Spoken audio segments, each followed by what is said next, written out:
আসসালামু আলাইকুম। বিনামূল্যের মাদ্রাসায় আসুন, আপনাকে স্বাগতম।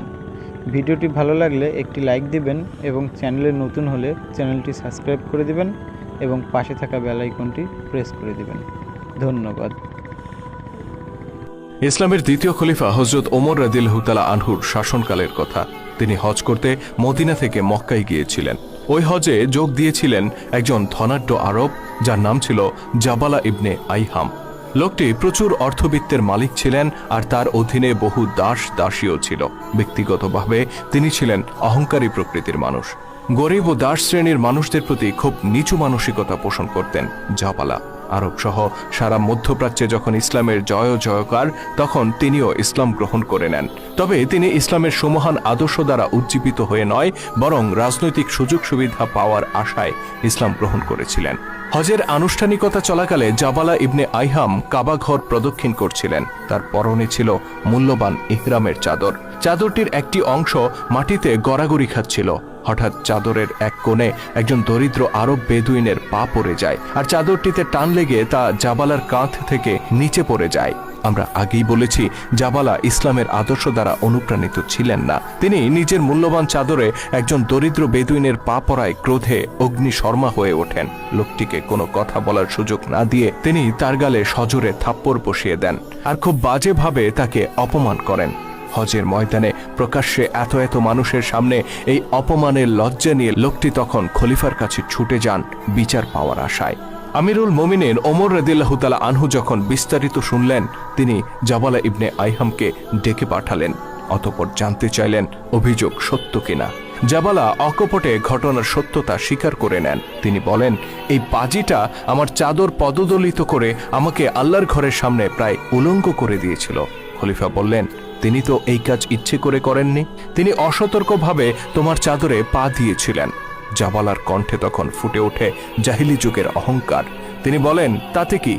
সতর্ক কিংবা অসতর্ক, যে অবস্থাতেই সে আমার চাদরে পা দিক না কেন, তাকে এর শাস্তি পেতেই হতো। কাবা চত্বরে রক্তপাত নিষিদ্ধ, যে কারণে আমি নিজের ক্রোধকে সংবরণ করেছি। নয়তো আমি তাকে থাপ্পড় দিয়ে ছেড়ে দিতাম না, বরং হত্যাই করে ফেলতাম। জাবালা ইবনে আইহাম ছিলেন একজন প্রভাবশালী ব্যক্তি। হযরত ওমর রাদিয়াল্লাহু তাআলা আনহুর সাথে তার সম্পর্ক বেশ পুরনো। অন্যদিকে বেদুইন লোকটি ছিল হতদরিদ্র। তার সাথে হযরত ওমরের পূর্ব থেকে পরিচয়ও ছিল না। কিন্তু মুসলিম জাহানের খলিফা এসবের পরোয়া করলেন না। তিনি শান্ত কণ্ঠে বললেন, হে জাবালা, তুমি নিজের অপরাধ স্বীকার করেছ। এখন বাদী যদি তোমাকে ক্ষমা না করে, তাহলে ইসলামের বিধান মোতাবেক তোমাকে শাস্তি পেতে হবে।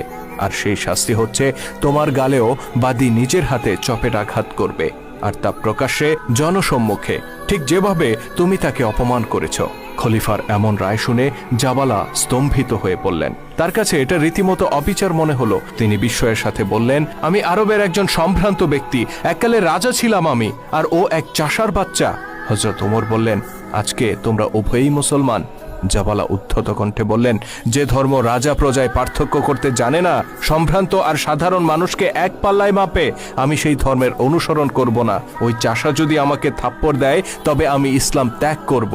হযরত ওমর রাদিয়াল্লাহু তাআলা আনহু এবার অত্যন্ত কঠোরভাবে তার জবাব দিলেন। তিনি বললেন, তোমার মতো হাজারো জাবালা যদি ইসলাম ত্যাগ করে চলে যায়, তবু আমি ওমর ইসলামের একটি ক্ষুদ্রতম বিধানকেও লঙ্ঘন করব না।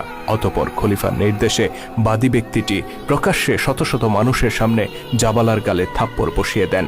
জাবালা ক্রোধে চোখ লাল করে বাদীর দিকে একবার তাকালো, তারপর রাগে গড় গড় করতে করতে কাবা চত্বর ছেড়ে চলে গেল। অহংকারী জাবালা সত্যি ইসলাম ধর্ম ত্যাগ করেছিলেন। মূলত ইসলামের সাম্যের বাণী আর ভ্রাতৃত্ববোধ তার কাছে মূল্যহীন ছিল। বরং আরবের জাহিলি সমাজে সম্ভ্রান্ত ও প্রভাবশালী ব্যক্তিরা যেসব সুযোগ সুবিধা ভোগ করত, তার কাছে সেই প্রথাই উত্তম মনে হয়েছিল। এই ঘটনার পর সে ইসলাম ত্যাগ করে মুরতাদ হয়ে যায় এবং রোম সম্রাটের কাছে গিয়ে আশ্রয় নেয়। জীবনের অবশিষ্ট দিনগুলো সে রোমেই অতিবাহিত করে বলে জানা যায়।